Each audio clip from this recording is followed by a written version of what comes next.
जय सिया राम, हरिओम।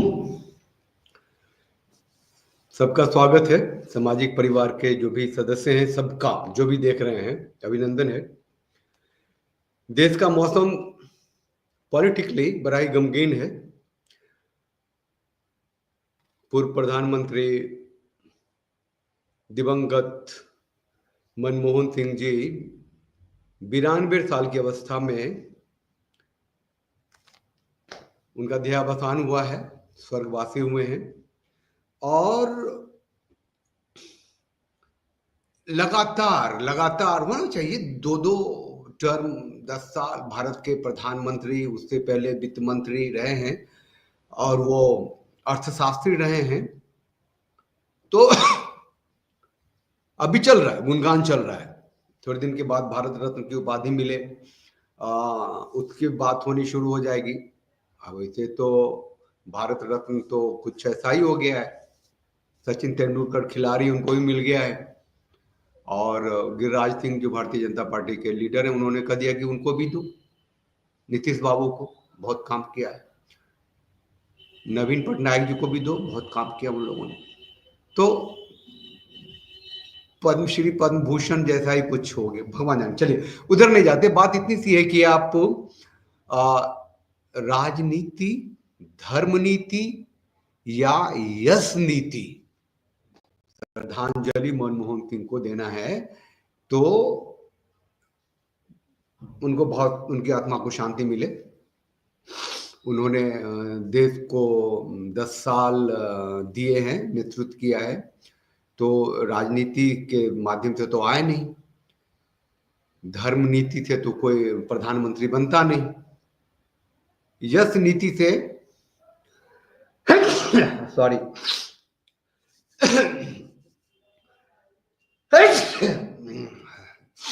भैया कुछ गलत तो नहीं बोल रहा हूं मैं, ईश्वर माफ करे।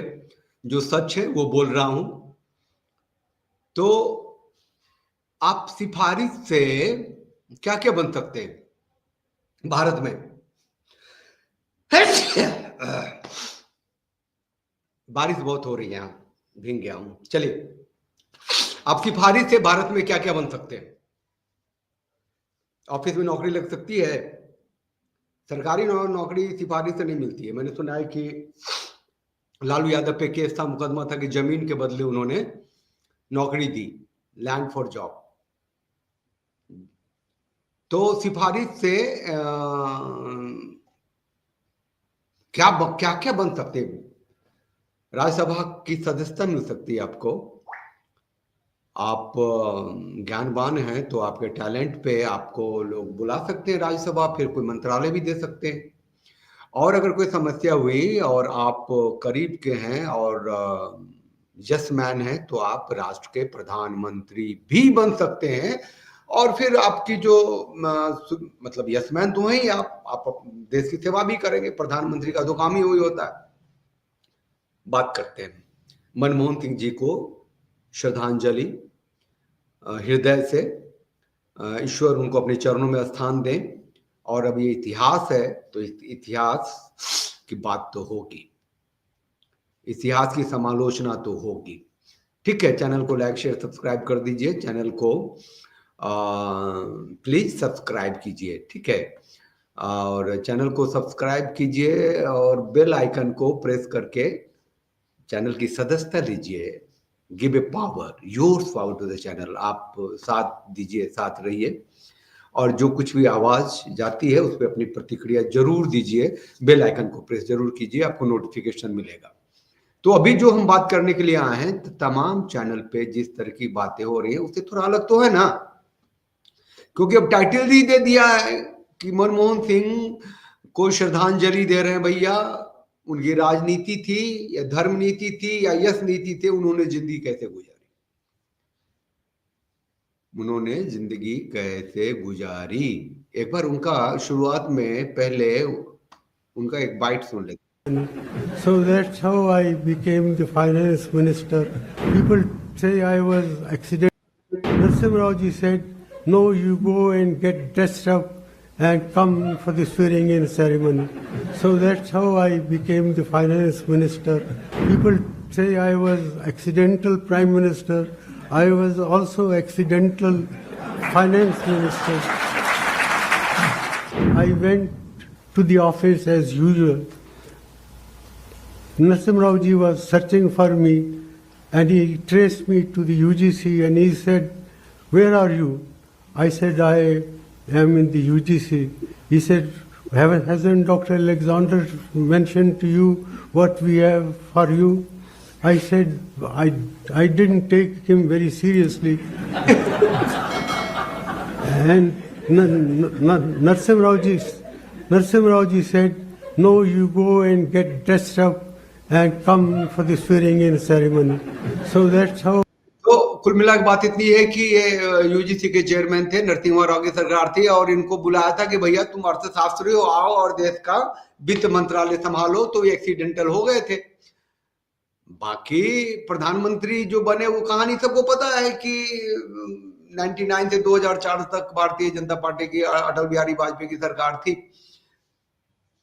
वो क्या कहते हैं कि लड़ाई हो गई थी, कारगिल युद्ध हुआ था, तो भारतीय जनता पार्टी का जो थिंक टैंक थे उन लोगों ने कहा थोड़ा पहले चुनाव करा लो, 6 महीने बाद होनी थी, पहले चुनाव करा लिया, चले गए मिट्टी में वो हो गए, सारे एक तरफ हो गए, तो यूपीए पहले की सरकार हो गई। और फिर वो तो मैंडेट था सोनिया गांधी के लिए, सोनिया गांधी चीफ थी कांग्रेस की, तो वो भारतीय जनता पार्टी की जो सुषमा स्वराज थी, उन्होंने कह दिया था कि मैं बाल कटा लूंगी और दिस करूंगी और पूरी जिंदगी ऐसे रहूंगी अगर कोई विदेशी महिला भारत की प्रधानमंत्री बनती है। तो जो भी प्रेशर डाला, जो भी हुआ, तो इनको बुला लिया, आ जाओ। ये थे, उसके पास में थे। इनके प्रधानमंत्री बनने की कहानी कोई लंबी नहीं है, देखते हैं आगे क्या बोलते हैं। फाइनेंस मिनिस्टर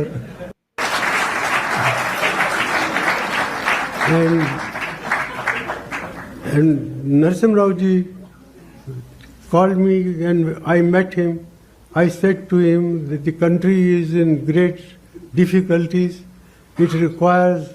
प्रधानमंत्री की बात हो रही। We will all take credit, but if the things go wrong, well, you will be the scapegoat. I said I accept that, but you will have to back me. And Narasimha Rao ji did back me on every stage. चलिए, वो सब कुछ हो गया। इनके 10 साल के कार्यकाल में क्या हुआ थोड़ा सा वो भी चर्चा कर लेंगे, लेकिन एक जो मार्केट में जो बातें हैं जो घूम रही हैं कि कांग्रेस के थे, सोनिया गांधी ओरिएंटेड थे, सोनिया गांधी के यस मैन थे, इसमें कोई शक थोड़ी है। ये वीडियो अभी भी बहुत चलता है। ये एक आदमी ने कहा था कि हमने 40 लोगों को मारा हो खुलेआम, और वो प्रधानमंत्री निवास के अंदर है, साथ है, हाथ मिला रहा है, फिर स्टेटमेंट भी दे रहा है, फिर कैमरा भी फेस कर रहा है। और सब जानते हैं यासीन मलिक को कि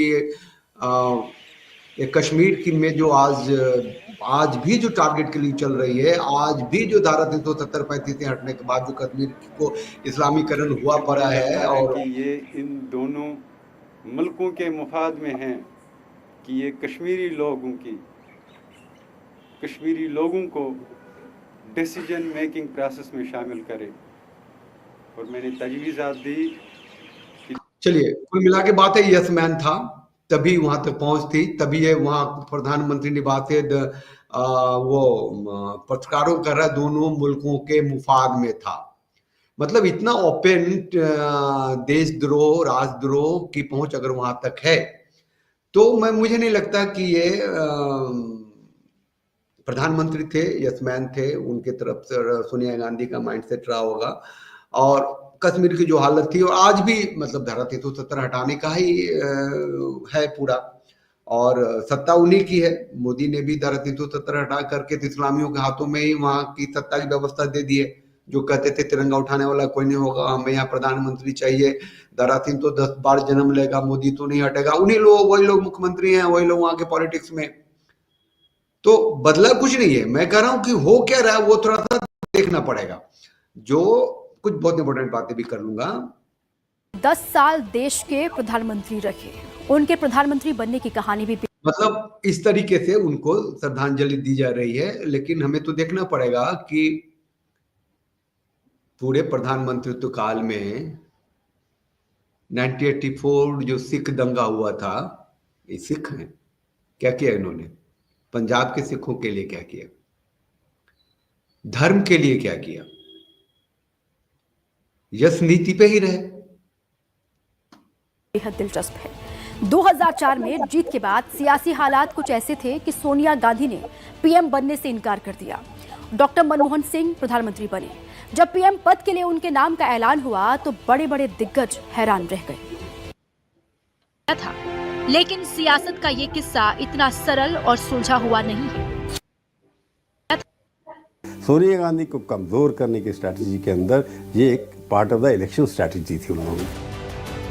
लेकिन चुनाव में ये मुद्दा काम नहीं आया और एनडीए की हार हुई। यूपीए की जीत के बाद राष्ट्रपति होने के मुद्दे पर हल्ला बोल दिया। सदस्य बनकर अगर जाकर के संसद में बैठती हूँ तो हर हालत में मुझे उन्हें माननीय प्रधानमंत्री जी कहकर संबोधित करना होगा, जो मुझे गवारा नहीं है। मैं नहीं कर सकती। मेरा राष्ट्रीय स्वाभिमान मुझे झकझोरता है। मुझे इसको सुनिए और सब समझिए कि कौन सा प्रेशर था कि सोनिया ने यस मैन चुना। अगर वो ही होती तो राष्ट्र, आप सोचिए, समझिए, फिर लिखिए। मूल के होने के मुद्दे पर हल्ला बोल दिया। सदस्य बनकर अगर जाकर के संसद में बैठती हूँ तो हर हालत में मुझे उन्हें माननीय प्रधानमंत्री जी कहकर संबोधित करना होगा, जो मुझे गवारा नहीं है। मैं नहीं कर सकती। मेरा राष्ट्रीय स्वाभिमान मुझे झकझोरता है। मुझे इस राष्ट्रीय शर्म में भागीदार नहीं बनना। इसलिए मैंने तय किया कि संसद सदस्यों की सुविधाएं हैं ना, सब कुछ छोड़ेंगे, लेकिन संसद की सदस्यता से इस्तीफा देकर ये बात कायम करेंगे कि मैं उन्हें स्वीकार नहीं करती। विरोध के बीच सोनिया गांधी ने अपने करीबी लोगों को बताया कि मैं पीएम नहीं बनूंगी। अब सोनिया के सामने चुनौती देर शाम तक सहयोगी दलों के साथ बैठकों का दौर। राष्ट्रपति से क्या बातचीत हुई इसका खुलासा नहीं हुआ और बोला कि मैं अब कल मिलूंगी। तो तमाम बैठक में सोनिया गांधी ने ऐलान किया कि वो पीएम नहीं बनेंगी। साथियों, पिछले 6 वर्षों में मेरे मन में एक बात हमेशा साफ रही है और मैं कई दफे कह भी चुकी हूँ कि मेरा लक्ष्य प्रधानमंत्री का पद नहीं है। मेरे सामने हमेशा स्पष्ट था कि उन्होंने ये घोषणा की कि मैं प्रधानमंत्री नहीं बनूंगी। एहसान किया उन्होंने। जरा सोचिए कि मतलब ये देश, कहते आज 140 करोड़ है तो उस समय भी 80-85 करोड़ था देश की आबादी। उस आबादी में राजनीतिक समीकरण ऐसा बन गया कि एक स्त्री सोनिया गांधी जो इटली की थी और यहाँ की क्या कहते हैं वो नागरिकता भी उन्होंने ले ली थी। राजीव गांधी प्रधानमंत्री के आसपास ली थी उन्होंने।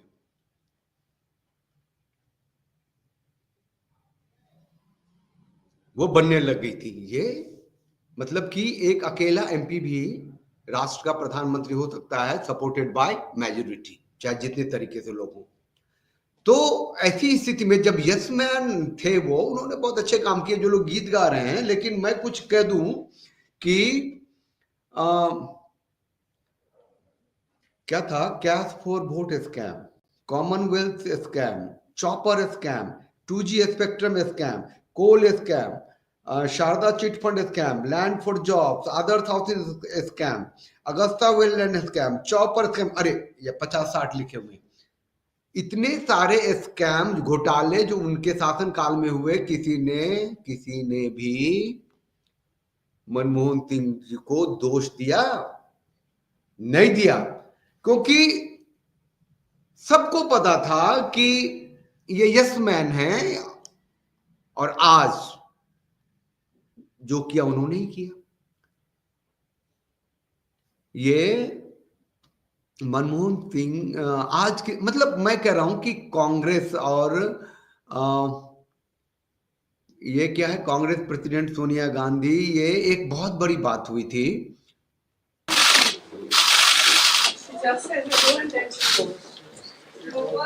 देखिए ये वीडियो, अब देखिए इस वीडियो में है क्या कि आज भी यहीं पे हैं, कांग्रेस भाजपा की तुलना नहीं कर रहा, आज भी ये शेख हसीना यहीं पे भारत में ही है, वहां हिंदुओं का कत्लेआम हो रहा है। पहले भी जब आती थी सोनिया गांधी गले मिली हैं, लेकिन अंदर से कौन निकलेगा देखिए। और आप महसूस कीजिए कि क्या स्थिति थी एज ए प्रधानमंत्री मनमोहन सिंह जी की। Please.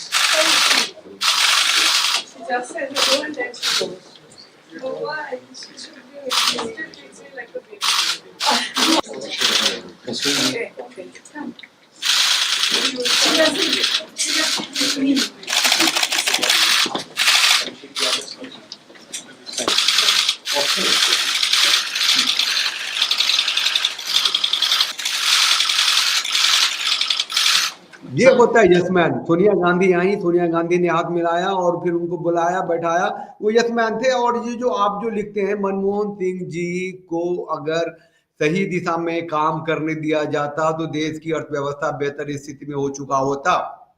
बच्चों वाली बात क्यों लिखते हैं? वो ज्ञानवान थे, चरित्रवान थे, लेकिन वो प्रधानमंत्री सिफारिशी थे ना भाई। क्यों काम करने दिया जाता उनको? क्यों सिखों के बारे में बोलने दिया जाता? क्यों गुरुद्वारों का रिनोवेट होता? मतलब कि ब्लू स्टार ऑपरेशन हो गया था ना, उस लेवल पर क्यों गई थी बात इंदिरा गांधी जी के टाइम में? कांग्रेस पार्टी ने भाई। और आपने प्रधानमंत्री लड़के नहीं बने, मर के नहीं बने, आंदोलन से नहीं मरे बने आप कैसे बने आप प्रधानमंत्री? तो आप जिस तरीके से प्रधानमंत्री बनेंगे, आपको उतना ही हक रहेगा ना काम करने का भाई। और सबसे बड़ी बात है कि माइंडसेट, देश बंटवारे के बाद का भारत जो है वो सेकुलर है, सबका है और मुसलमानों का ज्यादा है। यही बात थी ना कांग्रेस का, आज भी है। कई वीडियो थे, मैं ज्यादा उठाया नहीं, मैं सिर्फ ये कहने के लिए आया था कि एक ज्ञानवान, एक चरित्रवान प्रधानमंत्री जब सिफारिश से बनता है तो उसका न ज्ञान काम आता है, न उसका चरित्र काम आता है। और वो थोड़ा बहुत जो काम आता है, आपको उसी को लेके झोल बजा सकते हैं, गीत बजा सकते हैं, ना उसको कोई क्रेडिट मिलती है, ना उसको कोई दोष भी देता है। यही सही थे वो।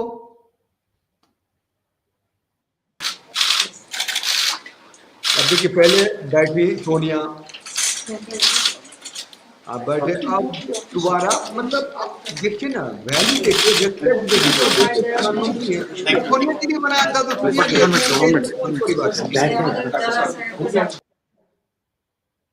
और कोई वीडियो है तो दिखाऊंगा। और श्रद्धांजलि है, उन्होंने, उनकी 3 बेटियां भी थी, उस पे भी मैंने कुछ वीडियो निकाल के रखे थे, तो उसकी जरूरत मुझे लगती है। एक छोटा सा वीडियो है, देख के थोड़ा सा महसूस कर पाएंगे कि, दिखाता हूं पहले।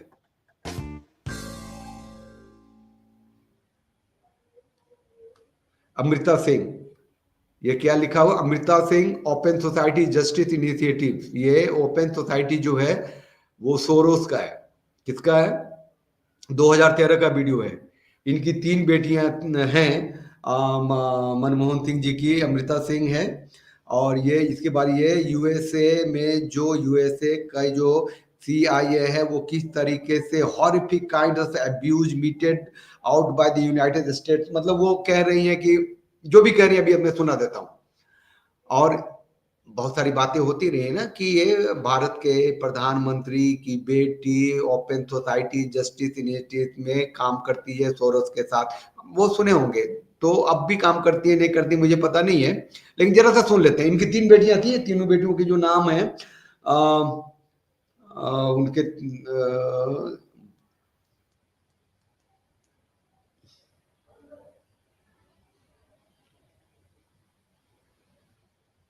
हाँ, दमन सिंह, अमृत सिंह, उपेंद्र सिंह, आज नाम भी है, कौर नहीं लगाया है, अब इनकी माता के नाम में कौर है। तो उपेंद्र सिंह, दमन सिंह और अमृत सिंह, ये 3 बेटियां थी। तीनों ही अपनी अपनी जगह पे स्थापित हैं और एजुकेशनिस्ट हैं, कोई ऑथर उथर भी हैं, तो उसमें कोई कमी नहीं है। ये देखिए क्या बोलती हैं। At a very basic level, just the horrific kinds of abuse that was meted out by the United States and its partners to the human beings who were subjected to these operations. That, of course, stands out. But also just the scale and sweep of these operations, the number of people who were put through this, and the number of governments that were co-opted. And I think that पूरा सुन लीजिए, चलिए कोई नहीं। This was the ringleader. This was the CIA's invention. But moral responsibility does not rest with the United States alone. It rests also with those 54 governments that were complicit in various ways. चलिए, अब तो ये कहना कि ये CIA के खिलाफ बोल रही हैं या अमेरिकन गवर्नमेंट के खिलाफ बोल रही है, नहीं, ये अपनी ड्यूटी कर रही है। ये सोरोस के फाउंडेशन में काम करती हैं और कर रही हैं। अमृत सिंह नाम है इनका, अच्छा सिंह, हाँ वो उन्होंने लिखा। खैर, तो आइडियोलॉजी वही है, माइंडसेट वही है, वो हिंदुइज्म जैसी कोई बात नहीं है। बंटवारे के बाद के भारत में जो एकमात्र जिंदा संस्कृति है वो रहे, ठहरे, उसका विकास हो, उसका संवर्धन हो, ऐसी कोई बात नहीं है। भारत की राजनीतिक व्यवस्था ऐसी थी कि सोनिया गांधी देशी प्रधानमंत्री बनने तक कई पूरा बन गई थी, भूमिका बन गई थी, और लोग रो रहे थे जब सोनिया गांधी ने कहा कि नहीं मैं प्रधानमंत्री पद छोड़ती हूँ, तो प्रेशर था। और आपको सुनाया मैंने आपको सुषमा स्वराज का, उन्होंने तो और भी बहुत जगह बहुत सारी बातें कही। यहाँ तो इतना ही कह रहे थे कि मेरे को गवार नहीं होगा, विदेशी स्त्री भारत की प्रधानमंत्री बनेगी और मैं त्याग पत्र दूंगी और मेरा जो भी है, तो प्रेशर बहुत जबरदस्त था। तो ये सिफारिशी प्रधानमंत्री बन गए थे। और उससे पहले ऐसी बात नहीं थी, क्वालिटी नहीं थी ना, देश के वित्त मंत्री थे और जो इकोनॉमिक लिबरलाइजेशन है, जो आर्थिक आधार है देश का, कहते हैं उनसे बहुत ही सुधरा।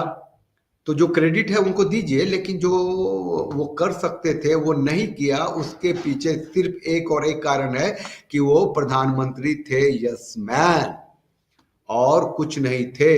अगर यस मैन नहीं होते तो क्या उनके हृदय से ये बात निकल के आती कि मैं एक्सीडेंटल प्रधानमंत्री हूं, मैं एक्सीडेंटल क्या कहते हैं वित्त मंत्री था? नहीं, यह होता नहीं ऐसा। और वो क्या फिर ये आतंकियों से मिलते, है ना, उसका गीत गाते, उसका गुणगान होता। भारत को जो भुगतना पड़ रहा है उसमें बहुत बड़ा हाथ कांग्रेस के 10 सालों का भी है। वैसे बंटवारे के बाद से लेके तब तक, जब तक भी कांग्रेस रही, और आज भी जो माइंडसेट है वही है।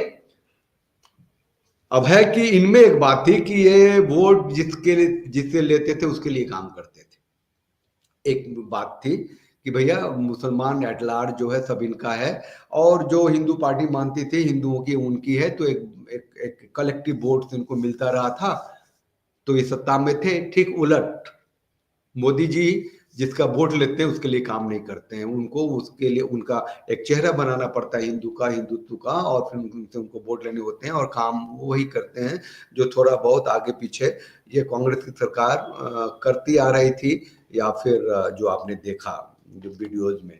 तो चलिए हम सिर्फ इतना ही कह सकते हैं कि श्रद्धांजलि देते हैं मनमोहन सिंह जी को।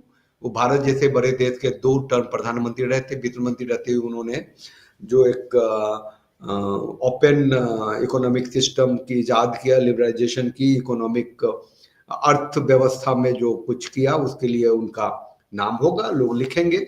लेकिन बाकी जो देश की अर्थव्यवस्था यहाँ तक पहुंची है वो भी लोग कहेंगे। आतंक जो यहाँ के जड़ में घुस गया वो भी लोग कहेंगे। आज जो इस्लामीकरण के मुहाने पे जो देश आ गया है वो भी लोग कहेंगे। शुरुआत उनको की थी और उसी को बढ़ाने का काम बाकी जो पूर्ववर्ती सरकारें हैं वो कर रही हैं, मोदी कंपनी कर रही है। तो ठीक है, सबका एनालिसिस होगा, इतिहास सबके बारे में बताएगा। आप लोग चैनल को लाइक कीजिए, शेयर कीजिए, सब्सक्राइब कीजिए, साथ रहिए, साथ दीजिए। और जिन्होंने भी जो भी देश में कंट्रीब्यूट किया है वो तो मानिए, लेकिन उनके वजह से जो खामियाजा भुगतनी पड़ी है देश को और आगे तक, अगर उसको भी हम याद नहीं रखेंगे, ध्यान नहीं रखेंगे तो ठगे जाएंगे फिर। आज जो 330 से 240 पे आए हैं और हिंदू चेतना का जो देख रहे हैं फैलाव विकास हो रहा है, वहां भी बहुत ही संभल कर चढ़ने की जरूरत है। उसको मुट्ठी में बंद करने की जरूरत है कि वोट की राजनीति शुरू हुई है और हिंदू वोट से बदलाव हो रहा है, हिंदू वोट के कारण वो सत्ता में रहेगा। ऐसी स्थिति आ गई है तो हिंदू चेतना जगी है, उसको मुट्ठी में बंद रखना है। हिंदू चेतना नहीं जगे, उसके लिए ही नेहरू से लेकर के कोशिशें होती रही थी, अब जग गई है अनजाने में वोट के कारण। तो पिछले 10 सालों में तो जितने बड़े बड़े साधु थे, संत थे, शंकराचार्य थे, सबको जेल में ठूसा ना भाई, ठूसा कि नहीं? इसी कांग्रेस ने कांची मठ के शंकराचार्य भगवान जैनेन्द्र सरस्वती को दिवाली की शाम को पुलिस भेज के अपराधियों के तरफ खींच के ले आया था, जेल में डाल दिया था, बाद में वो निर्दोष निकले थे, है ना। इसी के मतलब वो संत शिरोमणि आसाराम बापू को सोनिया एंड कंपनी मिशनरी सब मिल करके आज भी जेल में, क्योंकि मोदी भी उसी पेज में है ना। वो लिंगायत संत थे शरणारू, रामामूर्ति शरणारू, उनको भी पोक्सो में जेल में ठूस दिया। तो ये वो संत थे जो भी हिंदू संस्कृति थी, या फिर वो लोग, वो हिंदू चेतना, कोई लोग शंकराचार्य तक को जब ठोक दिया, जेल में डाल दिया, तो बात करने के लिए क्या रह गई? यस मैन अगर नहीं रहते तो वो उनको लगता कि भैया कोई शंकराचार्य कैसे जेल में चला जाए, लेकिन यस मैन थे, सिफारिशी प्रधानमंत्री थे, उन्होंने जो अच्छा किया उनके दिमाग में आया होगा, कर दिया होगा, प्रधानमंत्री थे, लेकिन उन्होंने वही किया जो कांग्रेस की नीति थी और मिशनरीज का जो डंडा था या उसका चाबुक था या उसका डायरेक्शन था। चलिए, जय सिया राम, हरिओम।